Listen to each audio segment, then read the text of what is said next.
여러분 안녕하십니까? 북한 탐사의 이윤걸입니다. 오늘은 사실 조금은 슬프기도 한 북한 관련 남녀간 문제를 좀 다뤄보려고 합니다. 특히 장성택 수청의 중요한 핵심 실마리였던 한 여배우에 대해서 논하려고 합니다.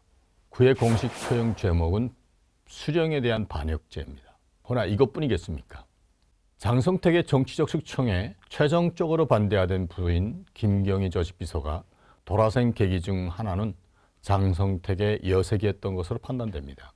물론 제13회 방송에서 잠깐 언급하면서 구체적으로 말씀드렸지만 북한의 여배우 김혜경과의 스캔들도 그중에 한 중요한 대목입니다. 장성택은 북한의 여배우 김혜경과 내연관계를 맺어왔고 이를 알선한 인물은 바로 장성택의 조카 사위 최웅철이라는 배우입니다. 최웅철이라는 인물은 뒤에서 따로 취급하겠지만 북한 내에서는 대한민국의 이병헌 정도? 그런 정도의 스타급 배우라는 것으로 다 알려져 있습니다. 장성택과 김혜경 사이에는 2012년 하반기 둘 사이에 태어난 아들이 있고 아들이 있는 애인들에게는 장성택이 한 해 1만 달러씩 따로 월급을 줄 정도로 특별히 관리했던 것으로 파악됩니다. 해외 언론들에서는 장성택 측근과 관련된 처형서를 제기한 바 있는데 그 대상은 최웅철, 박미향, 김혜경 등 배우 3명이라고 공개되었습니다. 박미향에 대해서 모란봉 악단 출신으로 장성택과 가까운 지인의 선녀라고 전한 바도 있습니다. 외부에서는 장성택의 친인척 관계라는 이유로 최웅철에 대해서 좀 더 집중하는 경향이 있었습니다만 더 중요하게는 김혜경이라는 사람이 더 중요하다고 저는 볼 수 있습니다. 김혜경은 장성택이 아끼던 포스트 정부? 이 정도로 김혜경이 숙청됐던 2014년 당시 그녀의 나이는 40대 초반이었습니다. 그는 정식으로 영화계에 입문한 인물도 아니었습니다. 중앙당 조직지도부 옥과 출신으로서 김씨 가문을 소위 모시는 인물로 발탁되었습니다. 처음에는.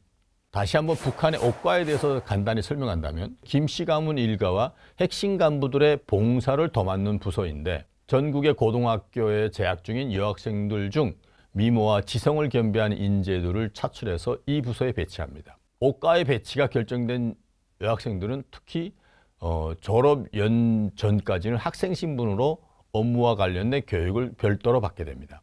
물론 제가 허위사령부에 발탁되었을 때도 조직지도부 옥과 선발로 가기도 합니다. 무조건 유자들만 간다는 사실은 아니라는 사실을 밝히고 싶습니다. 다시 한번. 옥과 출신 김혜경의 영화계로에 진출한 계기는 아이러니하게도 김정일에 의해서입니다. 김정일은 누구도 못 말리는 영화광이라는 사실은 다 알려진 사실입니다.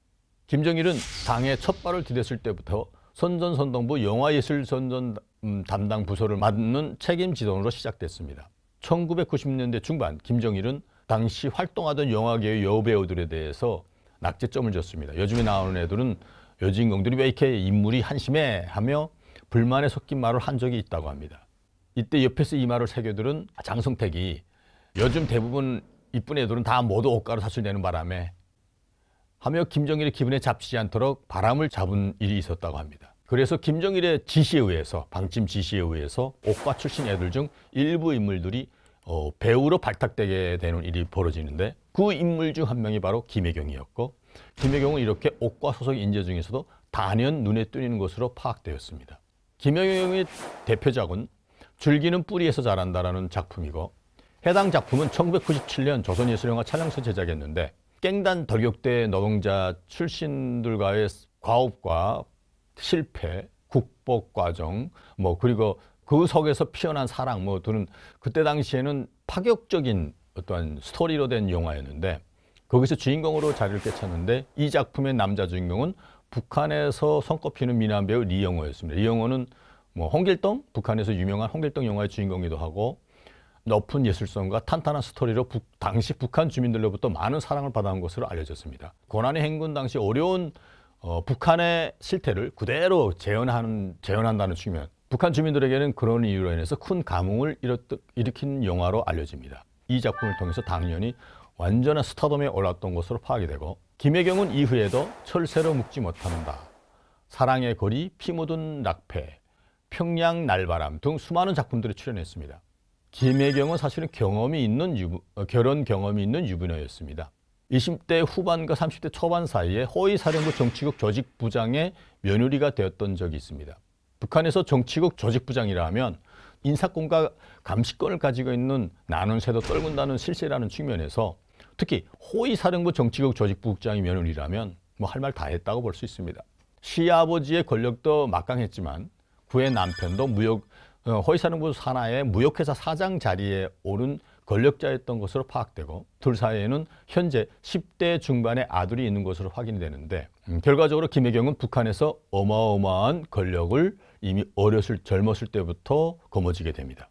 이때부터 김혜경은 타락의 길을 걷게 되는 것으로 사례되는데 무엇보다 스스로 타고난 끼를 주지하지 못한 것으로 알려집니다. 결혼 생활은 뒷전이었고 워낙 영화를 촬영한다면서 며칠씩 외국나는 조건도 있겠다. 자주 고위층 남성들과 어울리게 되고 그와 관련해서 여러 스캔들이 북한 평양 핵심 고위층 속에서 급속히 퍼져나갔다는 것으로 파악됩니다.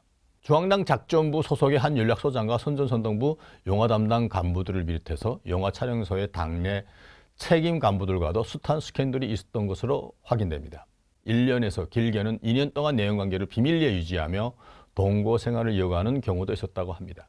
그러다가 장성택의 눈에 조카 사이 최홍철을 통해 김혜경이 들어왔던 것으로 파악됩니다. 언제 어떤 경로로 장성택이 김혜경과 내연관계를 정확히 접어들었는지는 확인되지 않지만 내연관계 자체는 확인된 사안이고 또 그 둘 사이에 아들이 있었던 것까지도 확인이 됩니다. 게다가 김혜경의 법적 남편은 당시 마약을 한 혐의로 인해 파직되어서 이혼까지 하게 되고 시아버지도 자기 자리에서 파직됩니다. 그때 당시 김혜경은 또 다른 든든한 백이 절실했던 찰나 장성택의 끈을 덥석 물게 되고 단단히 잡게 되는데 이에 김혜경은 스스로 장성택의 여자가 됐다는 설도 더 정확할 거라고 판단됩니다.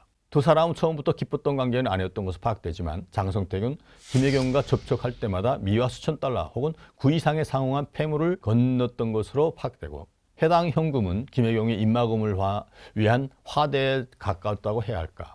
하지만 두 사람의 관계는 점점 깊어졌고 장성택은 좀 더 안락한 장소에서 김혜경을 만나고 싶어 했던 것으로 파악됩니다. 장성택은 급기야 김혜경에게 평양 중구역 김책공대 뒤편에 대동강이 바라보이는 최고급 아파트 한 채, 한국 평수로 한 45평 정도 된다고 합니다. 그걸 선물하기도 했고 2012년 하반기에 혼외 자식 하나를 앞에서 말씀드렸지만 그것이 아들이고 성도 김某某라고 주민등록에 올렸다고 합니다. 2013년 12월 공식적으로 장성택이 처형됨에 따라 그의 내연녀 김혜경에도 위기가 닥쳐왔습니다. 사실은 조직들은 처음부터 김혜경을 수청하려고 했던 생각은 아닙니다. 조심히 조사하던 찰나인데 김혜경은 2013년께 자택에서 자신의 생일 파티를 열은 적이 있는데 그 수준의 화려하게 구지였었다고 합니다. 여기에 참석했던 주요 인사 중 한 명이 문제를 제기하면서 김혜경에 대한 재산 착복 여부 조사가 시작된 것으로 알려집니다. 이 과정에서 장성택이 완전히 숙청이 되는데 그리고 장성택이 숙청이 된 2013년 12월 중순 김혜경은 자수하게 됩니다. 그때 그가 자수하면서 권력기관에 내민 금액은 5만 달러의 현금이었습니다.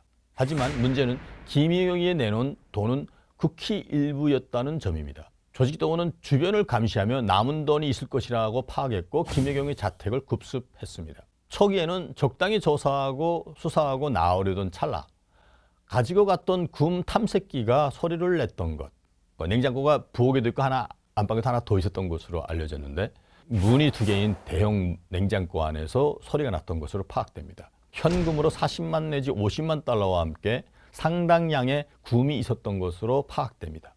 해당 냉장고는 금품을 숨겨두기 위해 특수 주문 제작된 것으로 파악되고 또한 더 많은 자금과 부동산, 확인된 소유 아파트만 4채로 평양 안에서만 4개인 거로 확인되고요.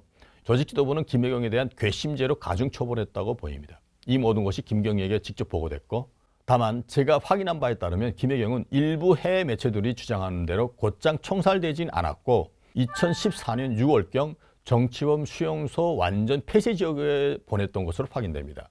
북한에서는 정치범 수용소로 완전 폐쇄 지역에 보냈다는 것은 일체 다른 것들을 안 줍니다. 소금만 딱 보내고 어떤 지역에서 완전 폐쇄된 지역에 보내고 살든 죽든 그건 알아서 하는 겁니다. 물도 안 줍니다.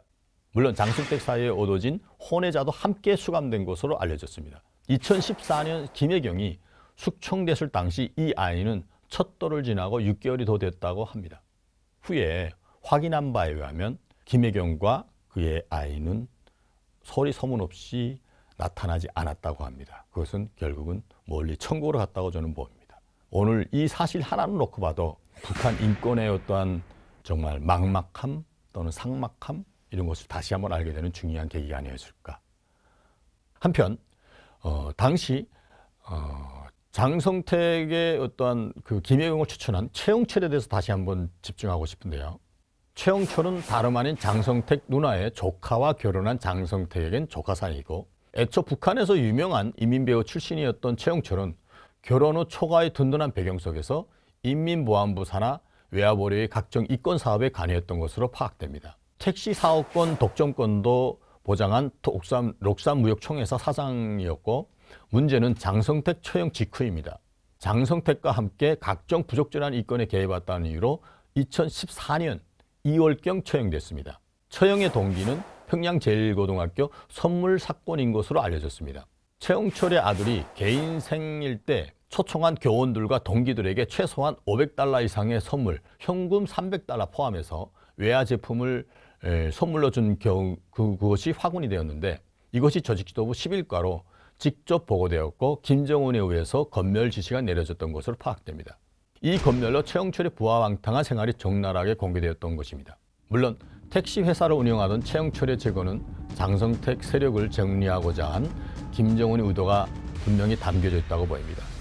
최영철의 택시 회사는 다음 편에서 논하려고 하는 김정은의 부인 이설주와 특별한 연관이 있는 것으로 알려졌습니다.